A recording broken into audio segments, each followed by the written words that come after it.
PSC बैठक आज माननीय पूर्वतन मुख्यमंत्री आम प्रिय नेता नवीन पट्टनायक आज पीएससी बैठक डाकी आम सबू मेम्बर उपस्थित थिलु से आलोचना है नुआक गठन होता युव छात्र महिला टीम किभली भाव में सक्रिय भाव में काम करेंगे एवं किभली भाव में संगठन को तल स्तर पर्यंत सुदृढ़ करा सबु क्षेत्र में युव छात्र महिला केमिति आगुआ है काम करेंगे ए विषय आलोचना है एवं आसुवा विधानसभा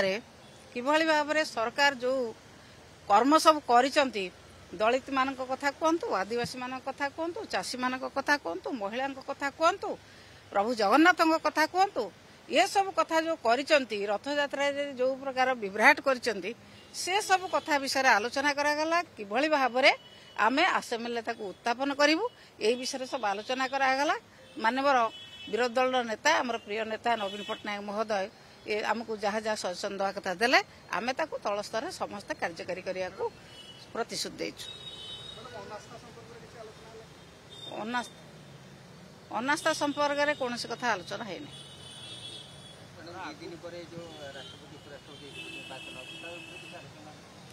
आमे हमर मतामत देइछु सार पचारले आमे हमर मतामत देइछु सार उचित समय रे उचित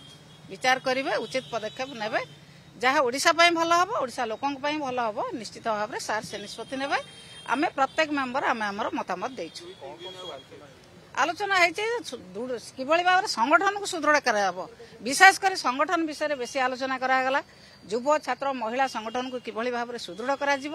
एवं तल स्तर संगठन को किभली भाव में तृणमूल स्तर पर्यंत नियाजिबो प्रत्येक परिवार पर्यंत किभली भाव में आमे सरकार विरुद्ध में सरकार जहाँ करुचंती तार स्वर किभली भाव में प्रत्येक परिवार पाखरे पहुंचेबू ए विषय आलोचना कराला बेसी संगठन विषय आलोचना करा।